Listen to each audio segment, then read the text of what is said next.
பேச வேண்டும் வரவா வரவா நாலு பேருக்கு ஓசை கேட்கும் மெதுவா மெதுவா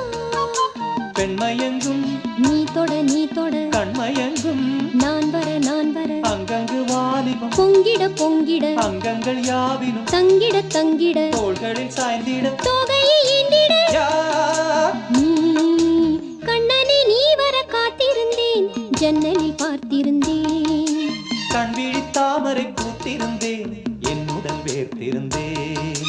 ஒவ்வொரு ராத்திரி வேளையிலும் மன்னவன் ஞாபகமே கற்பனை மேடையில் கண்டிருந்தேன் மன்மத நாடகமே அந்திப்பகல்